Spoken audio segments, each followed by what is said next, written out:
Dear Ellen is being brought to us by Dementia Up Close and Personal, American Geriatric Care Management Incorporated, AG Global Senior Care Management, and also being brought to us by My Own Eva.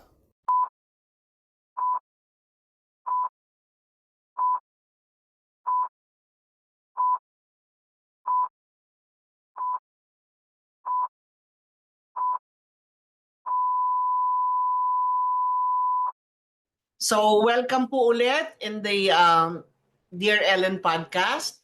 Ako po si Ellen Samson and today's episode is one of the quiet ones. Ito yung episode na parang hindi hindi madalas magsalita ba? Ganon.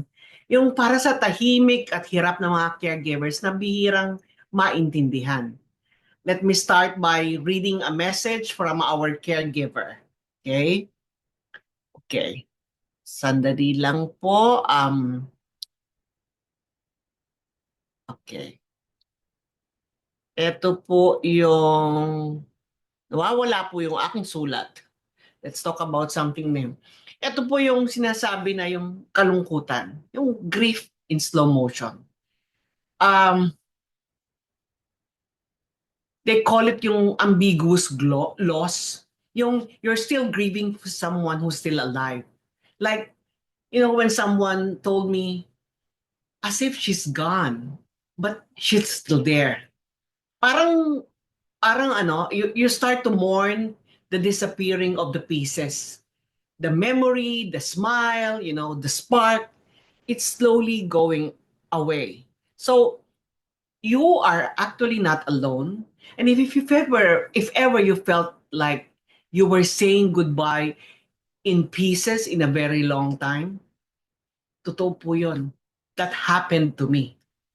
My auntie who sent me to college, who I think I'm her favorite. I've seen a very smart, beautiful woman. And I was thinking some of my character traits came from her. I saw her unti-unti. Like paying the bills double, unti-unti, nawawala. So, and then eventually, parang, that's why they say that dementia is the longest goodbye. From the diagnosis until such time they look at you with their last breath. So, what's the worst part? Sometimes no one else sees the loss but you. But here's a small way. The way we're talking right now is a small way to cope. Kasi po, when you are grieving, you just really don't know. There's no name for it. You can't say, I'm very lonely. You can't say that as if you can't express. And you just feel you're so alone. So what we should do is name your grief. Name your grief. Ano po ba yung sakit na yan? And, you know, we need to have a voice. Because if no one else sees it, totoo yun. We need to reflect. Kailan ba yung huli nating grief? Even before the goodbye. So, eto ngayon yung without recognition.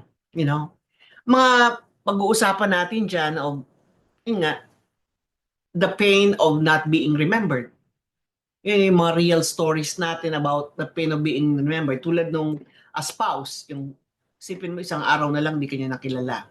Pero usually, it's not really the spouse kasi that's the last to go eh. The spouse is the last one na makakalimutan. Usually, minsan yung anak, especially in stage 5, di ka nakilala eh. Ano yon? I don't know kung yung kinuwento ko before, di ko nadala eh. Yung iba-iba pangalan niya. Ngayon ako si Inday. Pag naman ako si Nene. Iba-iba. I think I shared a poem like that there. I would like to look at that, pero maybe next time. And then, yung tulad nung a child being a stranger, hindi ka nakilala talaga. Ang sakit kaya nun.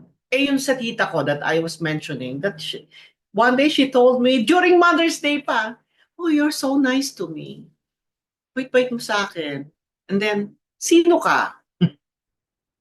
That really hit me. Para kang sinaksak, stabbed in the chest many, many times. I know a lot of caregivers feel that, especially when they have a very good relationship with their loved one, being not recognized or being called different names, or you even assume a new role in their head. You know, you've now become the kasambahay, or the household help, or you become another person. Sometimes you're a person that they don't even know, or they're mad at um how to love without expectation. Redefining connection. They might not know your name, but they can feel your warmth. That's why my auntie said, "You're so nice to me. Who are you?" That's what Auntie Nati told me. "You're so nice to me." She remembered the warmth, the love. She cannot remember my name. So I would like to share this quote with you. For the caregivers who are doing so much, for at that time, kasi you feel like you're not doing your best because the disease is the disease is progressing, and now she doesn't know you anymore. So here's a quote that I would like to share to you. You are no less loved just because you are no longer recognized. If they don't know you, you don't recognize you, they don't know your pain, you are not less loved. It's the disease. That's the dementia, not the person. Not the person you love. That person you love still loves you in his heart, because can still feel, but that's that they don't know how to name it or how to direct it to you. Okay? I hope that resonates with all the caregivers who are here. Here, the strength that it takes to stay. You know, the silent heroes, the caregivers, we show up every day despite exhaustion, despite the guilt, despite the loneliness. Sometimes you you're so tired. You're so tired that you don't have time for yourself. One of the caregivers told me one time, sabi niya, option daw ang ligo. Oy, don't do that to yourself. You have to always rest.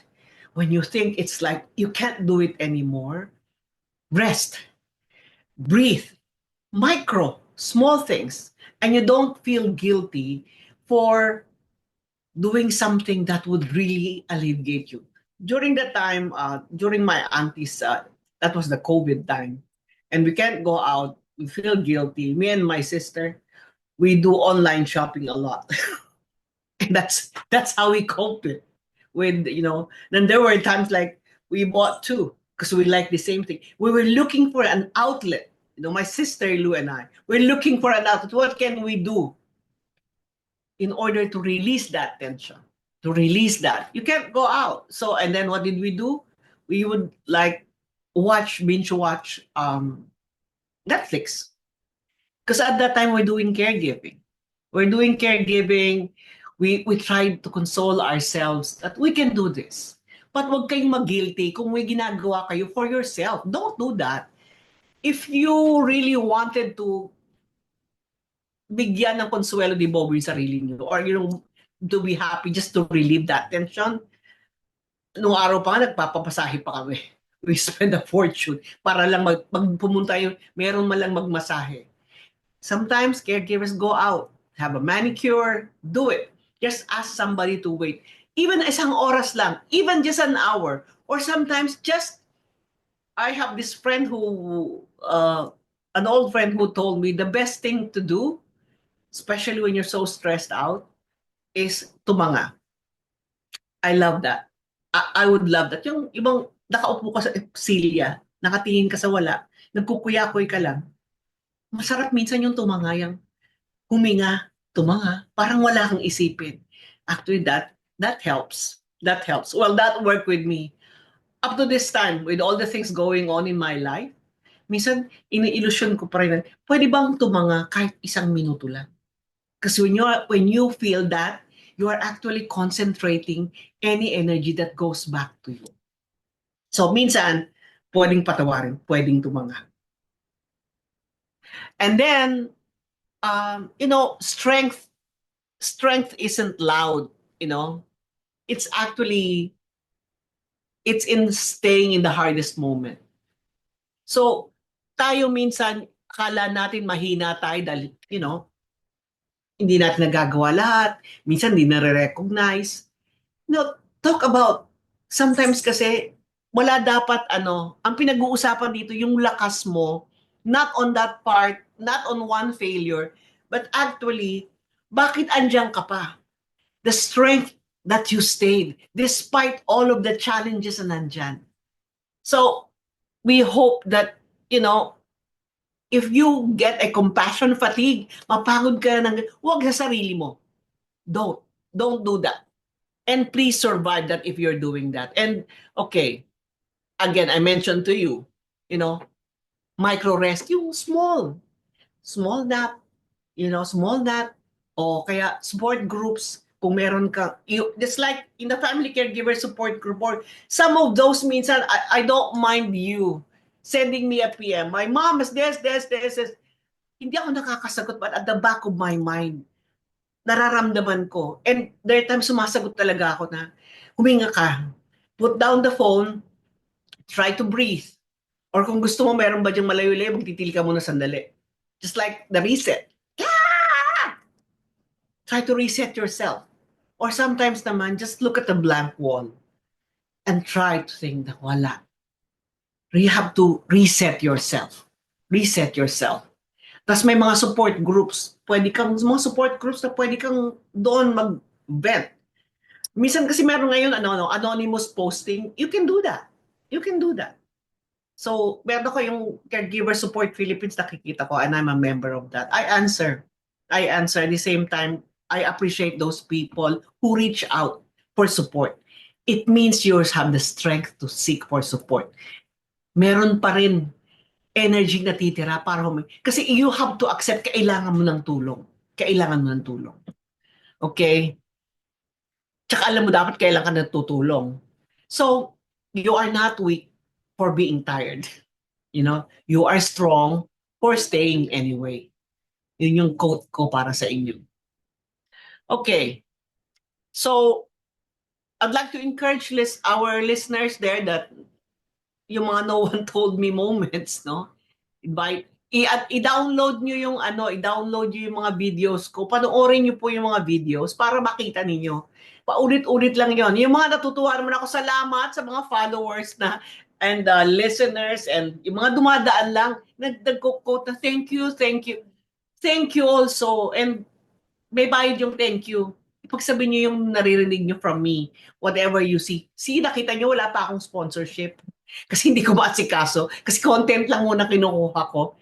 Pero I'm happy na maraming dumadaan. And I hope, I have a video asking you na if we can reach, 1 million followers and more likes, tulong lang po. Yun na lang pong hinihingi ko sa inyo. Kasi kung kayo naabot ko, paano pa yung maaabot kong iba?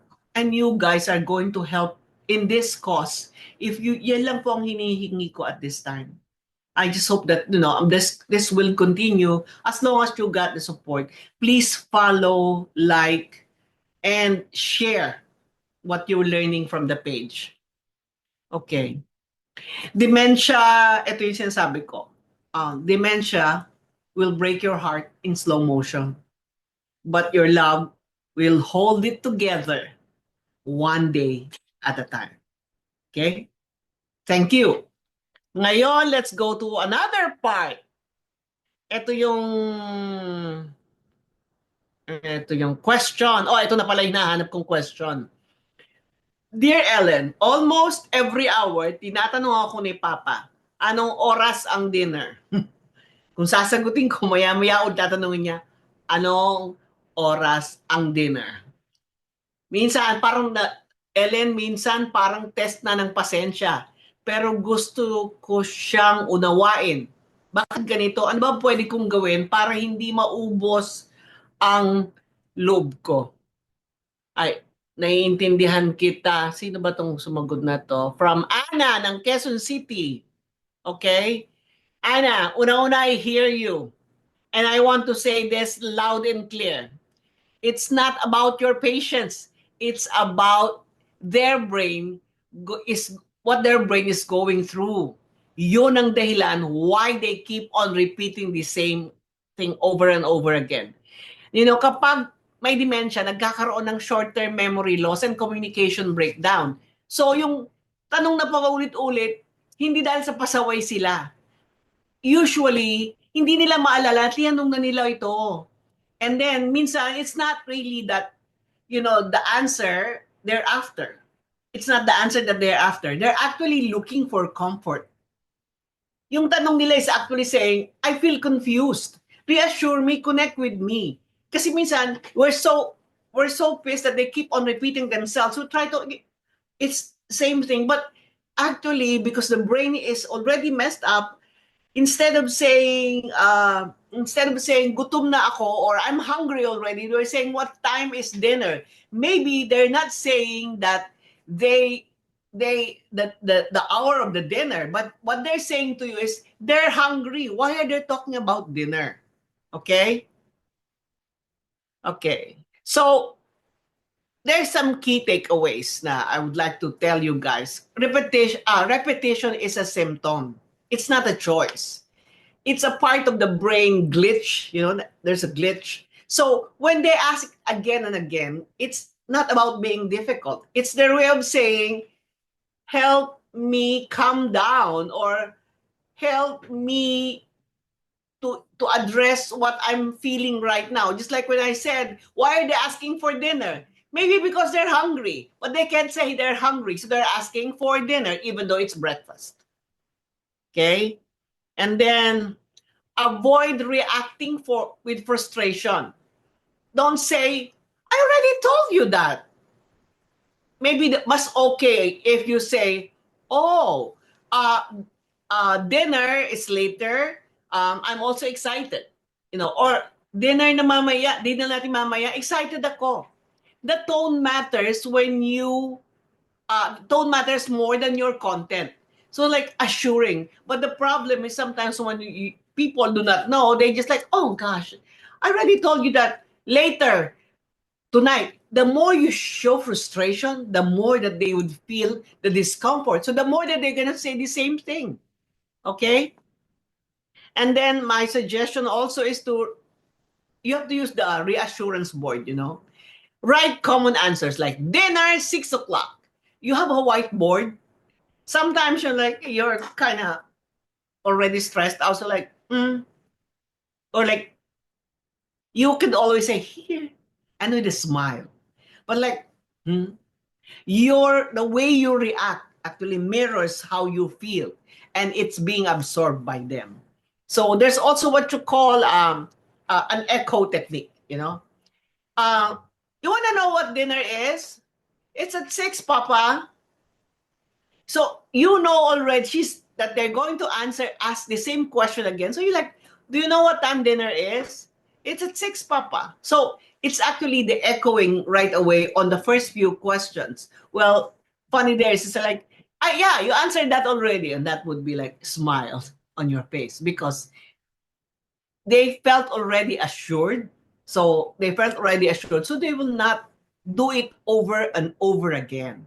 Hindi na siya mangungulit kasi nga there is you address the comfort level. Subukan mo magalit, uulitin na nila ulit 'yan.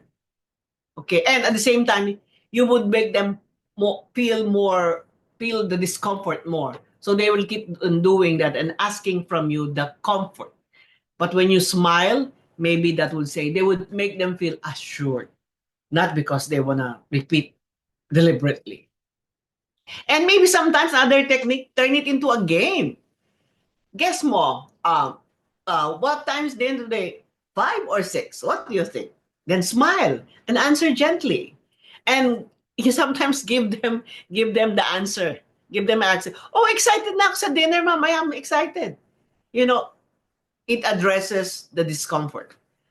And then another one is observe patterns with a behavior journal. Do they keep on asking that question when they're hungry, or if in case tahimik, bored sila. You have to, sometimes kasi the reason why they keep on asking the same question over and over again, because maybe they're bored. You know, um, if alam natin yung trigger, we can get ahead of it. The trigger, why are they asking that question? Why? Always that. We discussed that before. There's always a trigger. And then, okay. So for Anna, I hope you're watching today because I sent her a PM. To Anna, uulitin mo yung sagot 10 times sa isang araw. Nakakapagod. I know you'll get tired. But ang sagot mo, kahit pa ulit-ulit, maring magbigay pa rin sa kanya ng konting peace.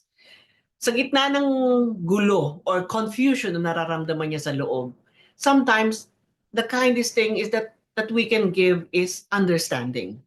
Let's understand that this is not them and be kind.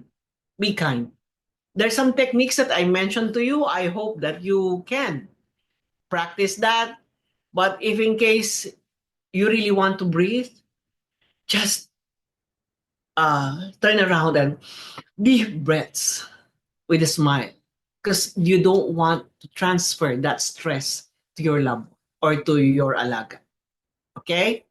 So to everyone listening, kung may kwento ako na paulit-ulit, tanong mo sa mahal mo, message me. Maybe sometime we could turn frustration into connection. We just do it one gentle answer at a time. Okay? So, you're not alone, guys. I'm here to guide you. Okay, and next one is, teka, meron na ba akong may notes ba sa team? Ano ba yung sa team? Okay. Para ang liwa-liwanag ko yata. Again.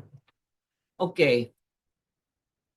Ito yung last part ng ating So, many have messaged me asking, what should I expect now that my loved one has been diagnosed with dementia? Paano if in case you brought mom to the doctor and she's been diagnosed?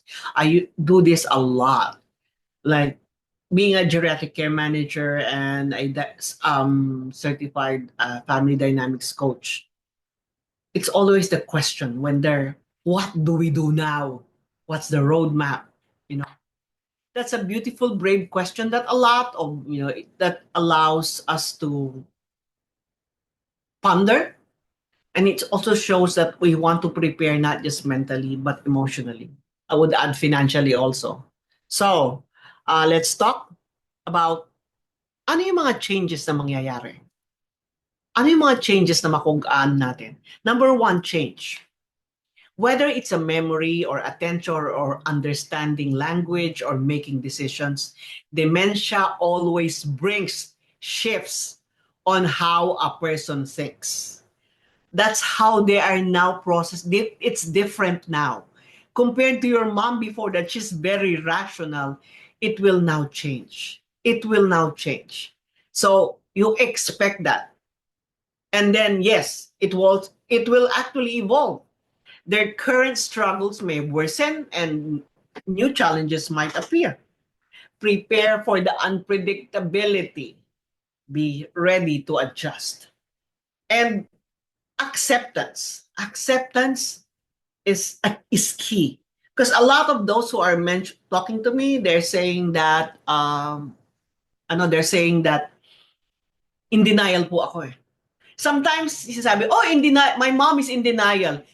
Hindi sila in denial, hindi nila alam. Kung ikaw in denial din, di lang parehas kayong in denial. A blind leading the blind. Acceptance. It's acceptance that they need help. Not because they are denying that they have a problem. They need help.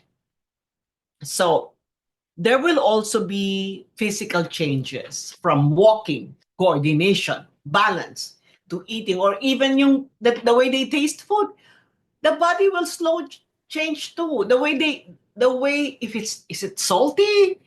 everything, because as I mentioned, this is the central processing unit of your body. It tells your organ, your body, what to do. My brain is telling me to talk and do my hands like this. How if that part of the brain regulating that is gone?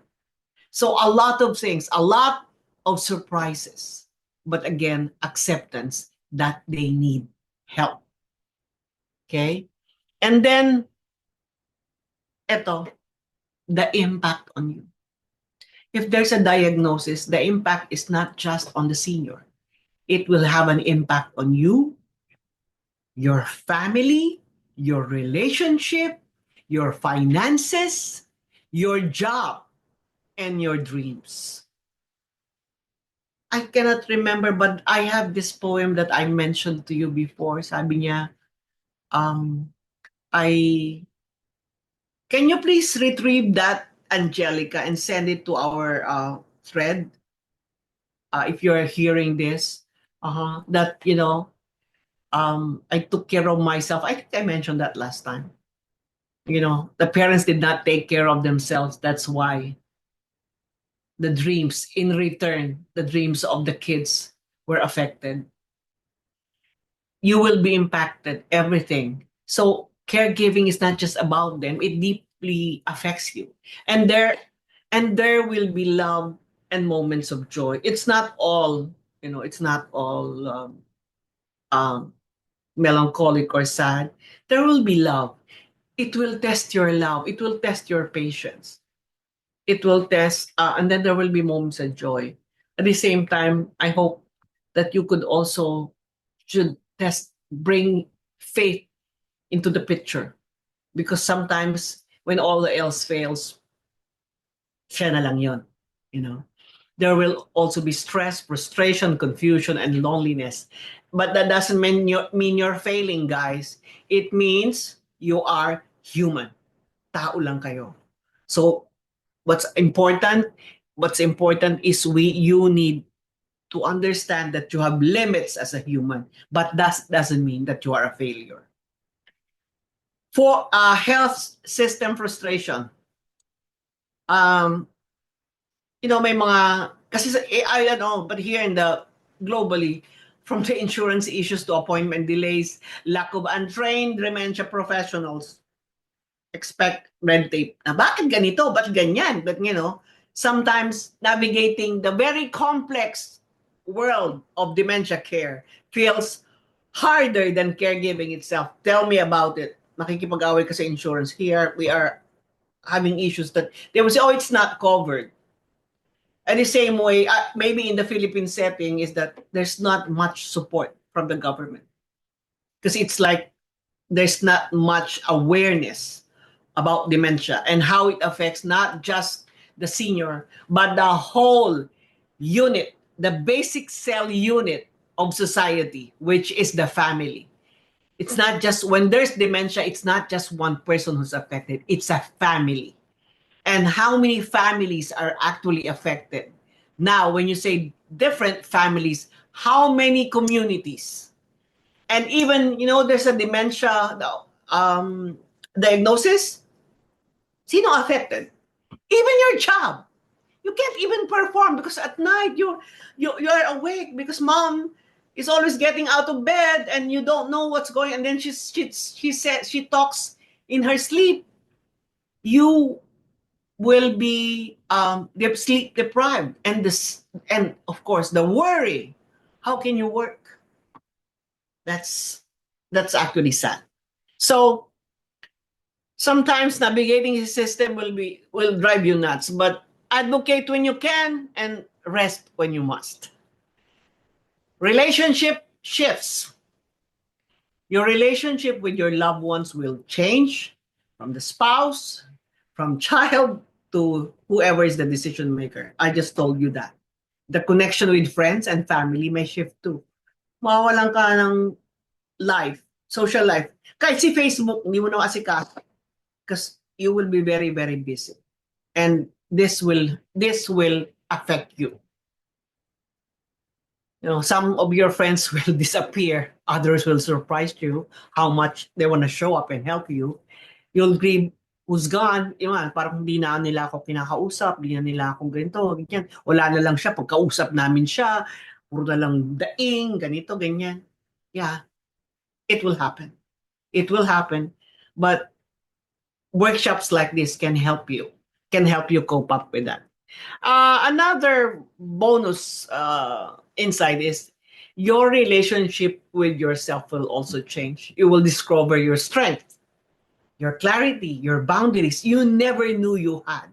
You will discover that in caregiving. This journey will stretch you, but will also shape you to be a better human being and somebody who has faith in yourself and in God. So, caregivers, if you're starting this journey or you've already been here, if you've been walking alone, know that everything you feel is valid. It is valid. You're not alone. These changes aren't just challenges, they're actually invitations to grow, love, resilience, and grace. It will make you a more beautiful person. You just know how to develop yourself and how to cope. That's the reason why I am here in the Dementia Up Close and Personal and Dear Ellen. That's why I put this for all those caregivers we wanted to reach out. Hopefully, this will resonate to all. Ipagsabi ninyo, please, itong mga naririnig nyo dito. And feel free to share and send me messages. I read them all po. I read them all.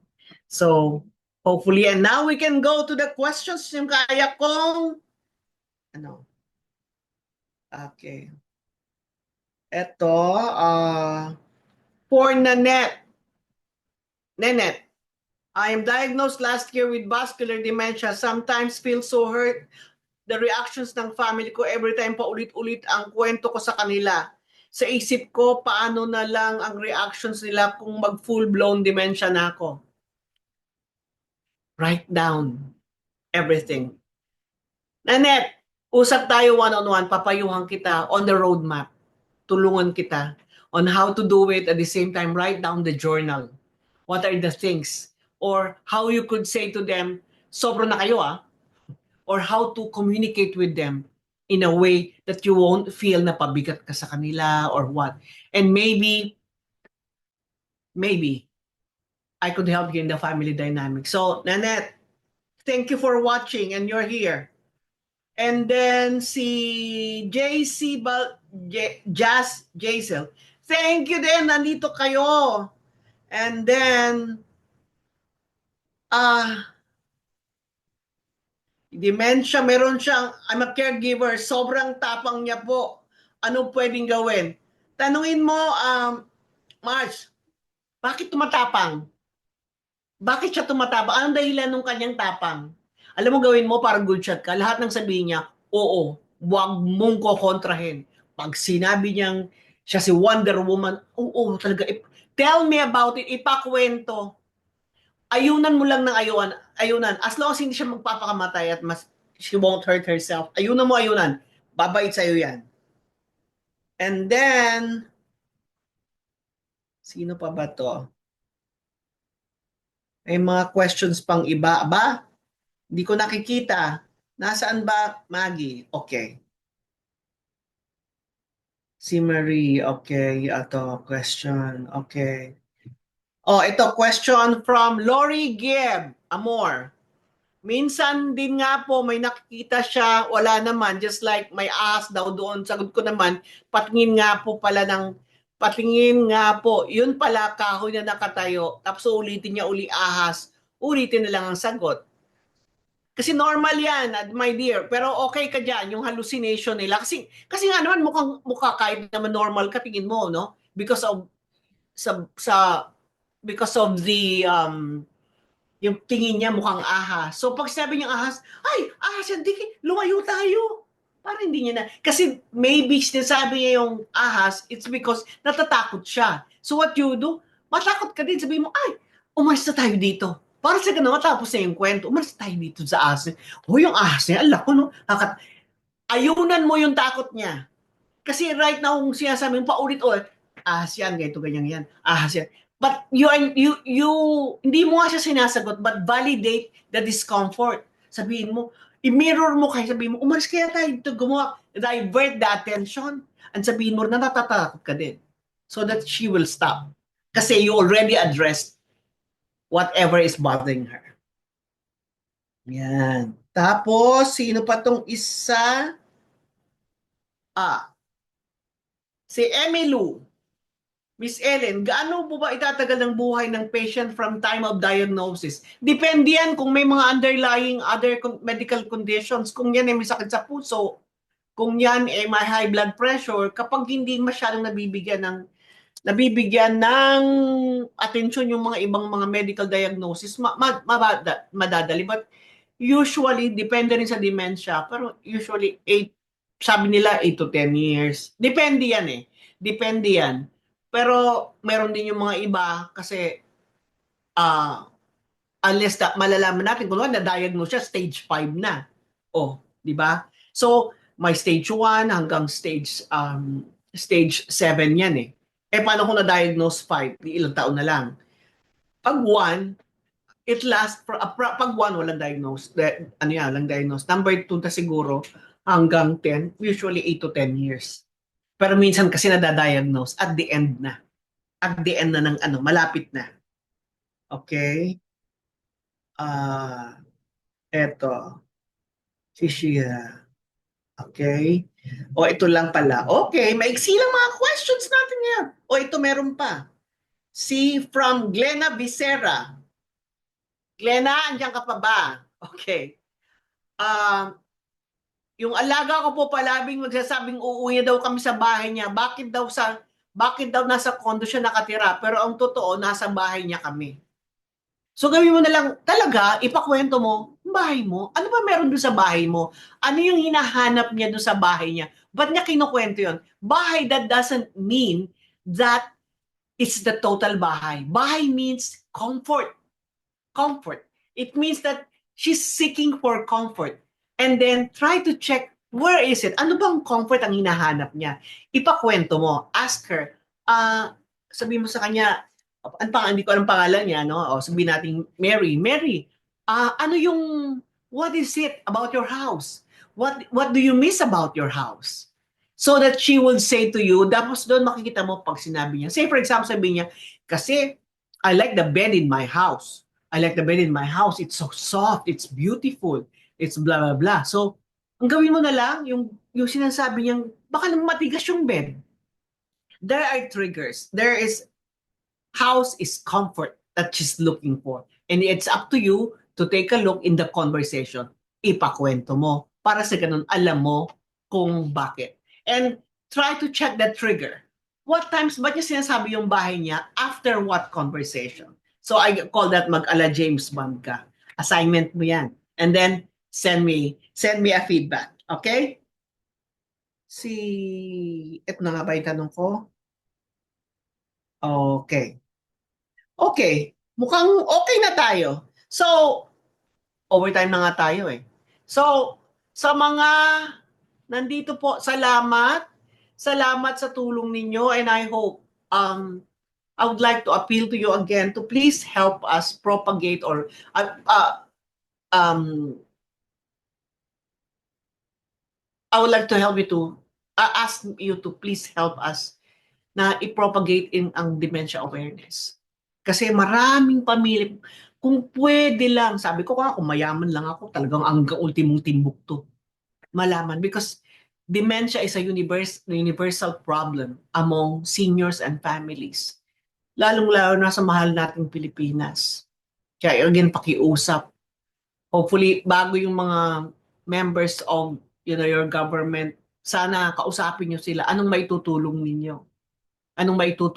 And please follow me. And again, salamat. Paki-share, paki-like. Tandaan mo, beautiful caregiver, kahit nasaan ka man, walang makakagawa ng trabaho. May dangal ang pagiging caregiver. Yung mga OFW natin, hello sa lahat. I just hope that you will continue to be good, to continue to what you're doing. And to sa mga family caregivers, kaya natin yan, laban lang. Andito po kami from the Dementia Up Close and Personal team and the Dear Ellen team. Maraming salamat po sa inyong pagdalo sa gabing ito. See you next Friday. Thank you. Sa lahat po ng ating subscribers at followers, gusto ko pong ipakilala sa inyo ang aking baby, si... Hello? Say hello to everyone. This is Boba! Ang akin pong baby kasi wala po akong apo. Hello? Everybody na magpapadala ng likes at magpa-follow, ihahalik ko kayo kay Boba.